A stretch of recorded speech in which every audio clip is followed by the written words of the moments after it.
Hello, everybody, and welcome into we haven't had one of these episodes in a while, but the Hockey Writers Roundtable. I thought it was a good time to get together and talk about the playoffs since we've just finished the first round. And I've got a few writers from the Hockey Writers here. Mike Fink, Derek Olsen, and Jacob Billington. You've seen them all on videos in the past, from playoff previews to season previews to other shows and stuff like that. So these are not these are familiar faces to a lot of people that have watched on the YouTube channel. But thanks, guys, for coming on the show. Absolutely. All right. Uh, Well, I want to kick this show off with some kind of like breaking news because it just happened today. I and Jacob is right in our wheelhouse, really, because I he was the coach of the Canucks for a while, and now he's the coach of the Ottawa Senators, and that is Travis Green, as not officially hired, but set to be hired by the Ottawa Senators. Jacob, I just wanted to get your thoughts on that, since you are on the show here. What do you think about Travis Green becoming head coach of the Senators? I look at the reaction from Senators fans on Twitter and the comment section on specifically the Facebook post on the Hockey Writers, and everybody's just going crazy about it. And they're saying this is the worst hire possible. This is just the Melnick Dorion era revamped. And I think that that's ridiculous. I think that comparing Travis Green to DJ Smith, their coaching styles, there's some similarities. Matthew, you and I chatted earlier. They're both players, coaches. They're Mhm. both offensively driven. But if you look at Travis Green's analytics, he is significantly better at driving that offense and having that offensive style than DJ Smith ever was. Um, the defensive play isn't quite there, but it could be. He hasn't been a head coach in what, 3 years now, 4 years. So there's a good chance that he did learn some of these things. He coached with Lindy Ruff over in New Jersey. Obviously, the season didn't go to plan, but you look at his record to end the year, it was not great. But how much can you really blame him if Lindy Ruff did the same thing and got fired? Um, I really, there was a lot of attractive names out there: Craig Berube, Todd McClellan, Dean Evison, Jay Woodcroft, all these guys, Claude Julien, all these guys. Everybody was getting really excited about. So Travis Green kind of feels like the coming out of the thrift store with this instead of going to Under Armour and getting the brand new shirt.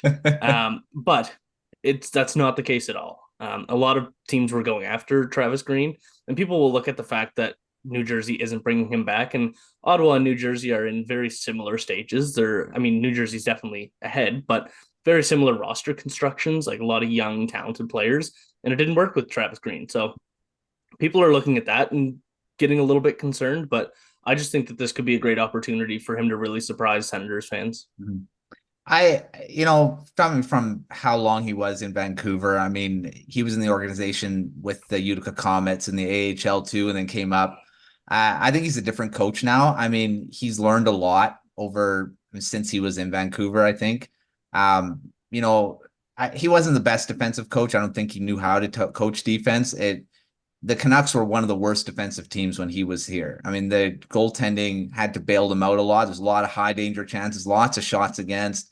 Um, so different from what it is now. But I think he's just, and it also depends on the assistants he gets. And there's rumors that's Nolan Baumgartner that's going to end up joining him, who he was assistant coach in Vancouver as well.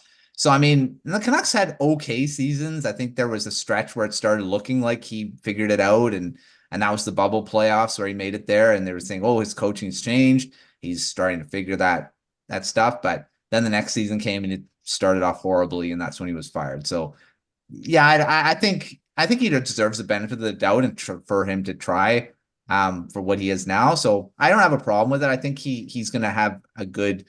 I think he's going to be better than DJ Smith personally. So. That's a low Uh, bar. yeah, it's a little bar, but it's going to be. I mean, it has to be something better.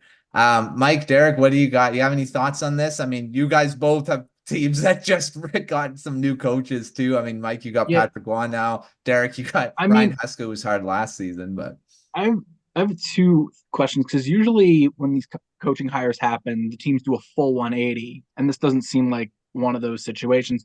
The Islanders, their coaching hire, they went from Lane Lambert, Patrick Waugh. You can't get a more opposite type of head yeah. coach out there. Uh, one coach very reserved, let's just say that, and the other one's not.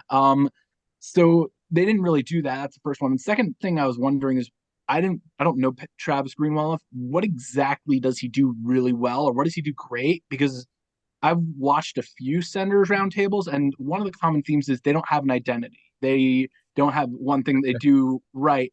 And if I were hiring for the Senators, I would want to get a coach that does at least one thing really well that you could hone in on. So I'm kind of wondering, what is it going to be with him? Hmm. Well, I'll pitch in first here. So if you look at Travis Green's NHL career, he played kind of like he was a lot better than a fourth line, third line guy at times, but he was one of those like third line enforcer, grinder, tough guy kind of players. He racked up a ton of penalty minutes, ton of hits, but he was also extremely effective. He had a 74-point season with the Islanders in the 90s. And so I think that he can embrace the perfect mix of what Ottawa needs, and that's skill and physicality. We talked on the Senators Roundtable about how this team can't play, have an identity. Either it can't be either Brady Tkachuk or Tim Stützle. It has to be both. It has to be that combination of both. And Travis Green can absolutely bring that. He can talk to Brady Tkachuk about how to elevate his game. Not that I think Brady Tkachuk is a better player than Green ever was already, but Green has been around. He's played a ton of NHL games. He's coached a lot of teams, AHL and NHL. I think that he can help embrace the mix of style that this team needs to adapt. Yeah, I mean, that's the thing. I mean, I think he does have that ability, and that's why he connects to players because he played so long in the NHL, and he was a very hardworking, grinded out type player. I believe he was really good on faceoffs as well. Great penalty killer. I think that's why I was surprised that he wasn't very good at coaching defense. I don't know if it was him or it was Nolan Baumgartner. I'm really not sure where the actual disconnect was. So hopefully that wasn't Baumgartner because you're essentially going to be getting him next. But I don't know. We'll see. Derek, do you have anything to add to the Travis Green thing here? No, good points by you guys. I also thought Berube would be the guy that they'd go for. I thought that was going to be like mentioned. I think that would be a complete 180, and I think that I mean, outside perspective, unbiased, I thought that might be the change they would need in the room and on the ice too. Just that change of pace, change of playing style. I think he's the biggest free agent in the coaching department right now. So I mean, you'd like to believe that they probably kicked tires on him, maybe had some conversations, but just the fit wasn't there from one side or both, and they are where they are. But you know, I watched a lot of games, Canucks games against the Flames, and when the Travis Green era was, and I mean, mixed results, but you never know. Yeah, different group. He's also, like I say, he's evolved as a coach as well. He hasn't been a head coach for a bit, so he's learned. And I remember reading something on him that he's changed that he's a different type of coach now from when he was in Vancouver. So we'll see. Like I say, he deserves the benefit of the doubt and to just see how it goes.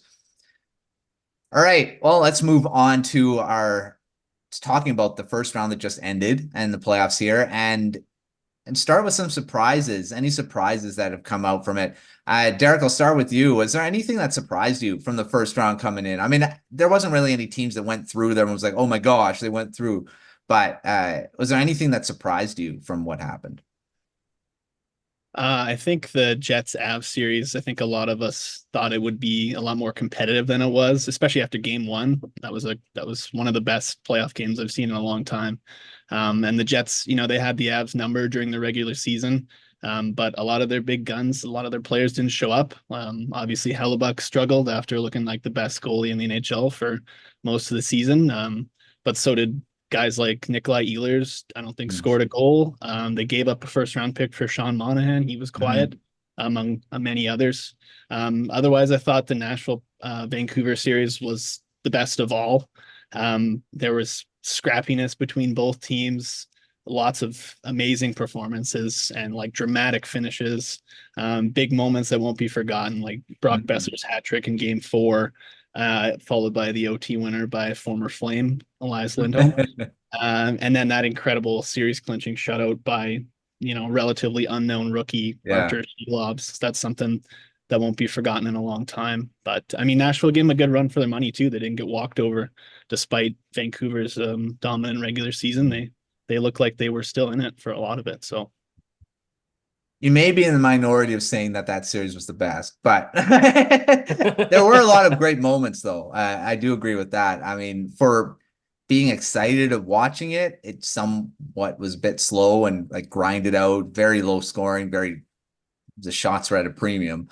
But I do agree with the big moments. I mean, there was just so many things, storylines that I didn't really expect coming out of that series. The Shilovs one, I did not think he was going to start a game, let alone be just on the bench. I thought he was going to be around. But injuries happen, and he was thrust in and played really well. Mike, do you got any surprises from the first round? Yeah.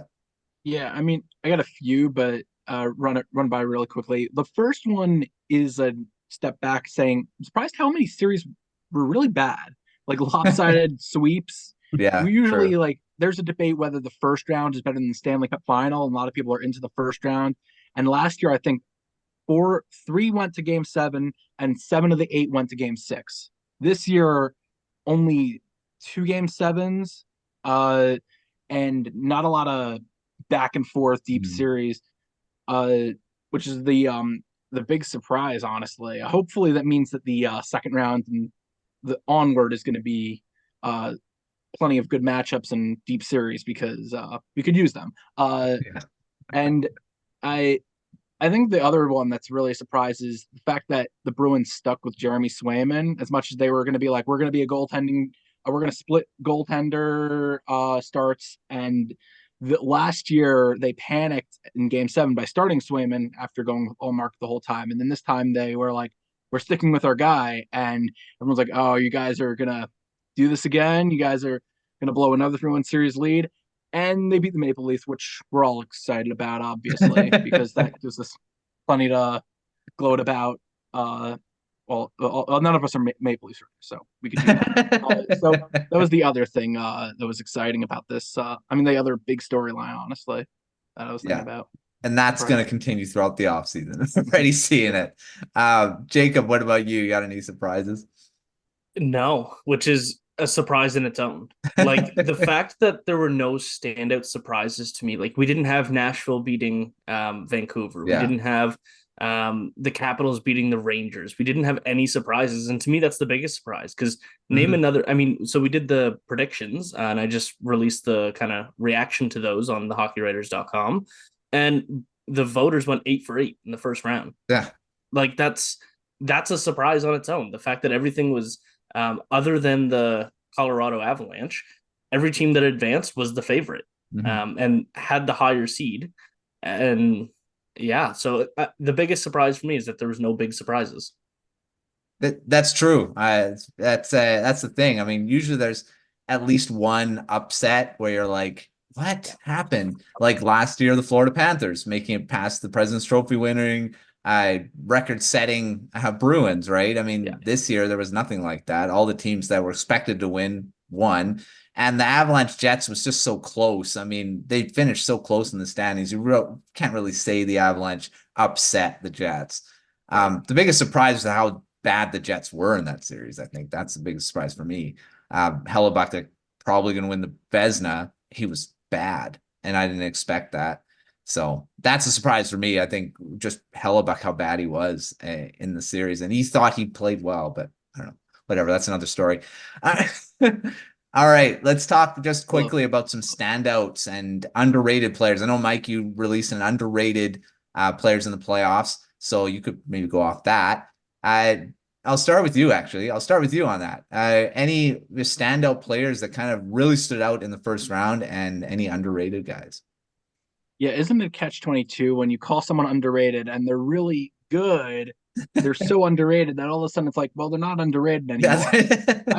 I call it the for the past 2 years, it was the Sebastian Aho, Jason Robertson, Sebastian Aho in the East, Jason Robertson in the West, where it's like all the hockey hipsters who watch hockey all the time know, oh yeah, those guys are top 20 players. And then everyone else is like, oh, by the way, he's really good. And we're like, yeah, we knew that. We knew that. So this year's version is Seth Jarvis, which at this point, everyone who watches hockey knows, oh yeah, no, he's arguably one of the best forwards in the NHL, superstar forward. He led the Hurricanes in points in the first round. He's the guy. And a little off the radar, a little off target person would be Nikita Zadorov. Talk about another flame that's paying off for the Canucks.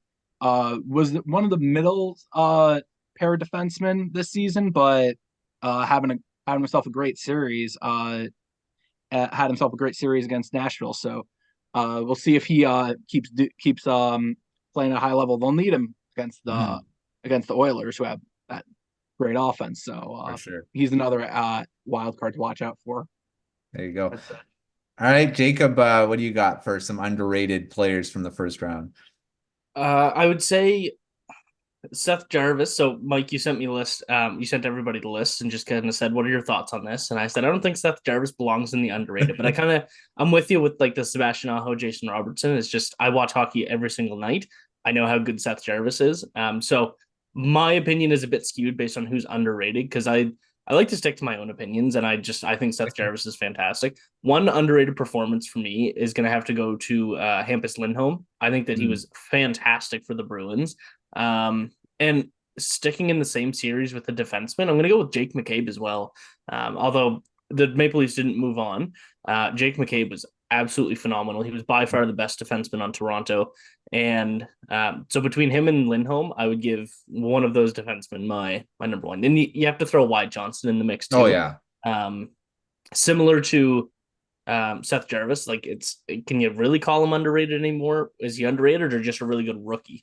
Or second year? He's next in line with Jason Robertson. Like after Jason Robertson comes Wyatt Johnston. They're like, he's going to take that title of being the next underrated guy. Exactly. Same idea. Then it'll be Logan Stankoven. All on the Dallas Stars. Yeah. The Hurricanes are going to have someone get drafted, get called up at 19 years old. He's going to be next year's guy. Yeah, Nadeau. Bradley Nadeau. Yeah, he could definitely be one. Yeah. As Hurricanes and Stars seem to be the two teams that they always make the playoffs, yet they have these great young players that they draft. So, I mean, you don't always have to be the worst team to get these good players. So there's a lesson. Derek, who do you got to round this out? For underrated? Yeah. I'm going to throw a real curveball here. I'm going to go Jack Roslovic. Not even sure how to. Completely unheralded dude. Chris Drury gave up a conditional 4th round pick for him from Columbus. He had 4 points in 4 games in the first round, and I think he had another point last night. He's a guy that goes under the radar. He can play all 3 forward positions. He can step in and take faceoffs. So, I mean, on a night when maybe the Zibanejad and the Kreiders and Panarins aren't going, when you have guys like that that are playing, bottom 6 that can step up, that's super helpful. And I think that's guys like that are going to help a team like the Rangers get deep. Another guy I would say is Val Nichushkin. I mean, maybe not underrated, but he had 7 goals in 5 games. He scored in every game against the Jets. 2 of his goals were game winners.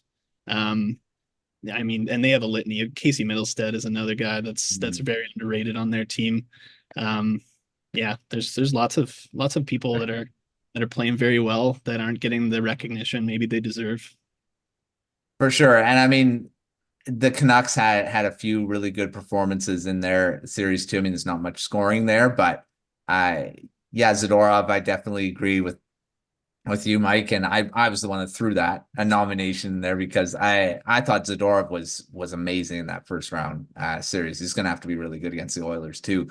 But yeah, and Lindholm everyone was with Elias Lindholm, not Hampus Lindholm, but he was really good and what the Canucks wanted out of him. And he wasn't very good in the regular season, but in that first round, he did what he needed to do. And he's going to have to be a lot like that against the Oilers too, because they'll probably match him against Connor McDavid most of the time.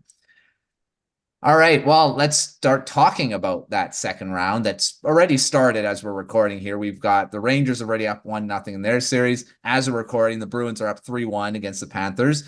Start of the third period, so they could potentially have a 1-0 lead in that series too. So some of these predictions may be skewed because you already have a lead in one. Some that you could say, well, there's no sweeps. Well, there could be a sweep, I guess. The Rangers could sweep. But let's start. Let's do some predictions. Derek, I'll start with you. Who do you have winning? We'll start with the Rangers series since it started. Rangers Hurricanes. Who do you got winning in that one? Rangers in 5, in my opinion. I think, I'm sorry for Canes people. They're just a well-oiled machine. Like when everybody's firing on that team, they look unbeatable. And I mean, they have the only problem they might run into is if, forbid something happens to Shesterkin. I don't know if but even then, Quick's pulled it off before. I mean, he's got that dog in him still, and he's won 2 cups. But yeah, they just have at every position, they have a gluttony of talent. Back end, in goal, obviously, and then up front, I think all 4 of their lines can score. And the Canes, I mean, I don't know. This is a bad matchup for them. I think I think if they were playing somebody different, it would be a completely different story. But I have Rangers in 5. Yeah, well, the first game was 4-3 Rangers. Like a close game. I thought it was not going to be that high scoring, but I mean, you never know. The rest of the series could be that. I think the Rangers going to win it, but it's going to be in 7. I think it's still going to be a long series. The Stars the Golden Knights went up 2-0 against the Stars, and then it ended up being a 7-game series. Everyone thought, oh no, the Golden Knights are going to pull off an upset here. It didn't happen. Mike, what do you got for the Rangers Hurricanes? Yeah, it's funny. I messaged Jacob like we broke the space-time continuum by starting the second round before the first round. Yeah, right. And then like that's going to sway our votes on the article. That I have Hurricanes in 6, and I know that if I just keep picking against the Rangers, they're going to like win the cup now because last year that with Vegas, and they just kept running the table. So if they make it past this round, I'll pick Rangers in 4. But anyway, Hurricanes in 6. I think it's hard because the Hurricanes haven't won in Madison Square Garden, I think, in the playoffs probably forever. Like I'll probably have to look that up because they haven't made the playoffs in a while. Last time they made it, they lost all 3 games at MSG.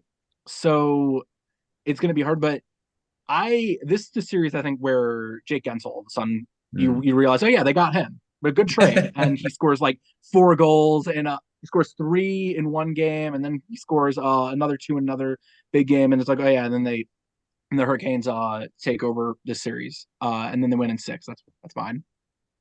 All right, Jacob, what do you got for this one? To quote the legendary Derek Olsen, they're a well-oiled machine, and when they're firing on all cylinders, I think the Carolina Hurricanes are going to take this series in 6. I believe that's what you said. But no, I agree with Mike 100%. I like everything about the Hurricanes more than the Rangers except for goaltending. I'll take Shesterkin over Anderson any day. But like the depth in the forward group, I mean, the Rangers are a fantastic team as well. But I'm going to take both defense and forward group for the Hurricanes. And when you get Jake Gensel firing and you get Dmitry Orlov stepping up a little bit, people forget that he's their third pair defenseman. So, I think that the Hurricanes are going to wrap this up in 6. All right. Well, they got a bit of work to do. They are down 1-0 in the series right now. But like I said, with the Dallas Stars, they were down 2-0 in their series and ended up winning in 7. So anything can happen. All right, let's move to our second Eastern Conference matchup. It's also started right now, and that's the Boston Bruins and the Florida Panthers. And I'll start with you, Jacob. Who's winning in this one? Panthers in 5. I think it's going to be a pretty quick series. Boston just doesn't. They're a good team. They're not a great team. So I do a weekly power rankings with Jesse, another writer for the Hockey Writers, and I just finished up my week 3 power ranking, and I have Boston at 8th. And they're a good team. Like I could see them winning the cup. Like these final 8 teams are all very good, but I'm going to put Boston at the bottom of that list. I'm going to say the Panthers. I think they're at the top of the list. So I'm just a huge fan of what the Panthers have done. Matthew Tkachuk and Carter Verhaeghe, unstoppable, and then you get Sergei Bobrovsky in the playoffs. He's fantastic, and even with Aaron Ekblad not playing his best hockey, it's actually been a bit of a struggle, especially for the first 2 periods tonight. But I'm going to take Panthers in 5. Well, Boston may have their 1 win in this one, but they are up 3-1 right now. Mike, what do you got in this series? I'm trying to remember what I sent in because I'm pretty sure we send in our picks to Jacob for those listening wondering what I mean by that. But I think Panthers in 7. As much as I'd say Bruins get their revenge from last year, the Panthers they this unlike like this year they just look like a complete team where it's like they're winning across the board, and it's like, and they can win those grinded out low scoring games more so than the Bruins, which is surprising usually. But this year, yeah, Panthers in a 7. It's going to be a fun series, I think. Like as much as uh Jacob's picking 4 straight wins for the Panthers. I think it's going to go back and forth and be fun, be a great one to watch. Sure. You did send in Panthers in 7. There you go. Okay. Well, I mean, there is almost a whole period to go. I mean, the Panthers could come back. Yeah, we'll see. Derek, finish it off. Who do you got winning this one? Yeah, I had Panthers in 6. I thought Boston might get some of their fans' hopes up and win the first game or 2, and then maybe get another one in there. But yeah, the Panthers are they're too good, and they have the proven kind of playoff performers like Verhaeghe. Something in him just clicks when it's the postseason, and that guy steps up big time and scores some big goals. And Bob playing the way he is, and yeah, like Montour stepping up with Ekblad struggling. Like they have a good team, and again, like the Rangers, most of their forwards, all 4 lines can put up goals. Like they're a good team. For sure. There's not be another tight series. I can't remember it was the Panthers in 7, I believe it was. I know I said the Panthers, but I just can't remember how many games. But yeah, the Panthers they're just they just have so many weapons and the goaltending and all that stuff. And yeah, the Bruins may win game 1, but I think Panthers are going to end up winning it. All right, let's move to the West and talk about the Colorado Avalanche and the Dallas Stars. And Derek, I'll start with you. Who's winning this one? I think it's going to be another 7-game ordeal for the Stars, but they're going to pull it off against the Avs. I looked it up at the end of the regular season, and I know I keep saying this like over and over again about every team we're talking about here, but the Stars, literally all 4 forward lines can score. Most teams in the regular season had, 3, 4, maybe 5 20-goal scores. The Stars had 7. They can play hockey, and yeah, I mean, you mentioned at the beginning when we were just chatting, they have guys like Stankoven, who's second round pick coming out of nowhere, and lighting it up, and then Wyatt Johnston is stepping up so big. Ottinger's had a up and down regular season, but he seems to be coming into it a bit too. And once he gets a swagger going, he's unstoppable. Think of their run back to the Cup final. And the Avalanche, I mean, like they look good against the Jets. And I think if they had it their way, they probably wouldn't want to play Dallas in the second round, but here we are. And I don't know. I think they're gonna get a couple of lucky bounces maybe. And but I think the goaltending is gonna be the difference. Like Ottinger is just on a different level than Georgiev, and I mean he looked bad in game 1 and picked it up and had some good the rest of the series against the Jets, but I just think that duel is an easy win for Dallas. So yeah, that's gonna be a tough one to predict. I think that's gonna go 7 too. But I believe I said the Avs in 7. That one. Mike, what do you got for a prediction for this one? Yeah, I just Googled. The Stars have 8 20-goal scorers. Did you know that? Like it's crazy. One more. Like you look at those stats. Like they have 8. It's insane. Like it's like anyway. I'm picking the Stars in 7. I think the Stars. This could be one of those seasons where it's like the Stars are the best team in the West. Like they're a machine, and they win every series in Game 7 against just all these great teams, and either a burnout in the Stanley Cup final or win another 7-game series. But I think there's the 2 things are depth. It's cliche to say depth. The Avalanche are a genuinely flawed team, but it doesn't matter because they have 4 of the top 20 players in the NHL on it. Like Mikko Rantanen's a top 10, 20 player, and he's the 3rd best on his own team, which is insane. Anyway, but so they're going to push them to a 7-game series, but Stars have depth, Avalanche don't. And the other one is goaltending, Ottinger versus Georgiev. And I think at the end of the day, as much as Ottinger struggled early on, he's found his rhythm, and that's going to give them the edge in a 7-game series. Mm-hmm. And Jacob, finish it off. What do you got for this one? I'm going to go Colorado in 6. I'm not as high on the Stars as some other people, and especially when you have, if you look up their stats right now, they're veterans. So Tyler Seguin, Jamie Benn, Matt Duchene, and Joe Pavelski have a combined 7 points in that 7-game series. So the 4 of them combining for a point a game. That is unacceptable. And yes, they have the young guys stepping up, like we've mentioned so many times, but you need these guys that have the playoff experience, that knows what it takes. And right now they don't have that. I mean, they do have the experience, but they're just not playing to the highest level that they can be. And when you include, I mean, it's going to be super fun to watch Ryan Suter versus Zach Parise. That's an extremely underrated part of this series. But yeah, I don't know what it is. This makeup of the Dallas team, and it's been the same way for me for the last, 3-4 years. I'm not buying into it. I'm waiting for the day that they prove me wrong, but I just haven't bought into this Dallas team. I don't know. I don't have a good reason for you. But it's got to be DeBoer. It's got to be Pete DeBoer. Like something about him, maybe that's like, because like he's that kind of coach. I think like you buy into like he's really good, fixes those offenses, but then like he's never won a cup, has he? So maybe that's what it is. Interesting. We'll see. We'll see with that one. Whatever. I'm just spitting out ideas. All right, let's finish it with our probably the most anticipated series, the all-Canadian matchup, the Edmonton Oilers and the Vancouver Canucks. And we'll see. This one's going to be an interesting one. I want to say the Canucks in 7, and I'm going to say it. I'm not want to say it. I'm going to say it. Canucks in 7. And even though everyone's saying the goaltending, the Canucks are going to have a problem with Shelov's being in, and the Oilers are going to torch him, I don't see it happening. So Canucks in 7 for this one. Mike, what do you got? I'm trying to remember what I picked, but I'm going Canucks in 7. The good news about this series is that we get a Canadian team in the Final Four, so like at least we're guaranteed that.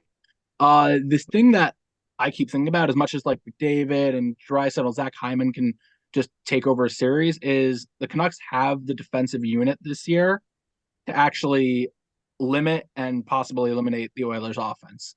Last year, Vegas had that defense where it's not the Petrangelos that are, or it's not the Quinn Hugheses, who's a Norris finalist. It's the Filip Hronek, Nikita Zadorov. It's those second pair, third pair. I mean, Hronek's a top pair guy, but those second pair, third pair guys, you need stepping up. For Vegas, it was Alec Martinez. And I think Vancouver has that, and it's going to, over the course of a 6-7 game series, make a difference where it's like, oh yeah, they can win this series because of that. I also I don't want to jinx them, so I'm going to say this is not what's happening. Vancouver's got it going on this year. Like they have a lot of 2011 vibes where it's like they're winning these games. They're winning these games that are close. The feelings are good, and hopefully they stay good. And we didn't just jinx them by both picking the Canucks to win it. I want it to be like 2011. Just it's got to go. The final has to be different. Derek, what do you got for this series? I also have the Canucks. I have them in. I put them in 6. I agree. I mean, it sucks that we have to have 2 Canadian teams play each other right now, but at least one gets to make it to the conference finals. But yeah, I mean, on paper, Edmonton looks much better right now, but I mean, the playoffs isn't about that, right? The playoffs is 100% about momentum. And the Canucks just have it right now. You know, the team, goalies aside, like when you have like Seelovs in net, when you watch a team play, if you watch them play a game with Demko and then you watch them play a game with Seelovs, the team plays completely different, right? Like even from my playing days, when you know you have your backup or your backup in the net, you tighten up. You know, you really play different and you play for them. And I mean, even then, he bailed them out on a couple of times. He's a good goalie. Like I watched a lot of Calgary Wranglers versus Abbotsford Canucks action this year, and he looked very good. So I think, and then on the other side, I mean, Stuart Skinner had the wins and stuff, but I mean, he's not, in my eyes, and hate me Oilers fans, I don't think he's a really game-breaking goalie. So I think that's a closer duel actually than a lot of people might think. And then yeah, just based off the momentum, I think they're going to shock a lot of people. And I think in 6, I don't think it's going to take them till 7. I really hope that's the case. I think I don't want it to go to 7 games. I feel like I didn't want the Nashville one to go to 7 games. I hate game 7s. I watching them without like a team in there that I don't care what the outcome is. It's fine. They're fun to watch. But when I have a team in there that I want to win, they're just so nerve-wracking. It does. And then when it goes into overtime, it's even worse. That happened back in 2011 when they went to overtime. And that, yeah, I did not like it at all. All right, Jacob, let's finish it off. Who do you got winning this series? Sorry to burst all your bubbles, but I got Edmonton taking this. And it can be a really close series. I think Vancouver, if they play, if it's a series like the Nashville one, I think the Canucks are going to take it. But we talked about this last night on the series preview. I think that the Canucks are going to have to do too much adapting to the Oilers game. I think the Oilers are going to dictate how the series goes. And it's just a matter of, can they win all of those games the way that they play their game? Because the Canucks are just not going to be able to match their offense, I don't think. And the Oilers are not going to be willing to get into one of those shutdown games like the Canucks and Predators went through 7 games of. So I think that the Canucks having to adapt to the Oilers style is going to really bite them. And so I'm going to take the Oilers in 6. All right. Well, we'll see what happens. It's going to be a tight series, I think. I feel like I do agree with you, Jacob, that it's going to be something that the Oilers are probably going to dictate. It's just the Canucks. Biggest thing to me, like I said in the preview, they have to stay out of the box. That's the biggest thing. If they can stay out of the box, they'll have a big chance of winning. It's that power play just scares me. So, actually, by the way, one quick thing. I actually think the Oilers could play that slow series. Ever since Knoblauch became coach, they've played more defense. Like, I think they could play in that kind of series if they don't want to, but they could. I think it's kind of interesting. I think they would in their favor. I think they could too. I just think that they have the capability to make it an offensive series, which is where they're going to win. So yeah, the Canucks can't. I mean, they can match that. I just feel like they wouldn't be able to sustain it and win it. Can't get into a track meet like that. All right, just quickly, Derek, I'll start with you. Which series are you looking most forward to watching? I mean, some of them started already, but there are a few. All the rest haven't. But what are you looking most forward to watching here? I mean, what we were just talking about, all Canada battle, baby. Yeah. Come on. Yeah, I mean, it'll be good. Like, I mean, Connor McDavid and Leon Draisaitl, they both look like men on a mission right now. I think that they realize that this year's team might be their best chance at a cup together. They're trying to make the most of it.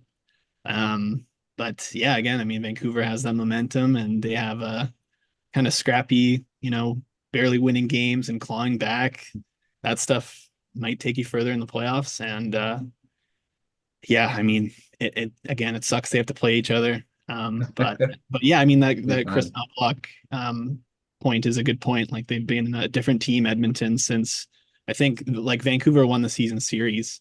But there should be an asterisk next to it because they played Edmonton multiple times, I think, during that initial season downfall that they had. And I think they also won a couple of games against the Oilers when they were without McDavid. And I don't think they really played each other too many times near towards the end of the season. Just once. Yeah. So I think whatever Oilers team they think they're playing, I think it's going to be different. But again, I still think Vancouver gets by them, just squeaks by. Yeah, I mean, Mike, what do you got for one you're looking most forward to? Is it the Oilers Canucks or? I wanted to say an East Coast one because that's what I've been covering more, but no, the one that's going to have all the fireworks. The West Coast is going to have the Western Conference is going to have the fireworks, but I think it's going to be, you would just want star power, Avalanche Stars, just 7 games of that. You could have 6-5 games with the Oilers and Canucks, but with the Avalanche and the Stars, you just feel like a no 3-0 lead is safe. And that's just an exciting thing to think about where like, and I mean, that like McKinnon could turn it on at any point. Makar could. Jason Robertson hasn't made his mark yet in the playoffs, and you think he's gonna erupt for a few goals. It's just like there could be fireworks in that series, and I'm just like looking forward to that. Watch how Georgiev and Ottinger get into a goaltender duel. Yeah. That could be a good series too. Jacob, what are you most looking forward to? The rematch of last year's first round. I mean, Boston kind of had the heartbreak with the 3-1 series comeback by the Panthers, and the Panthers obviously went on to the Cup final, and I think that they're hungry for that Stanley Cup. Going to be a ton of physicality, going to be some incredible goaltending, a ton of offensive skill. I think that series has a bit of everything. They don't have the true superstars like McDavid, McKinnon, and whatnot, but that series does have Brad Marchand, David Pastrnak, Matthew Tkachuk. Again, we mentioned Carter Verhaeghe, kind of an underrated name in that superstar category. And I just think that it's going to be the most fun to watch, and it's going to be the most physical, which is what you like to see in the playoffs.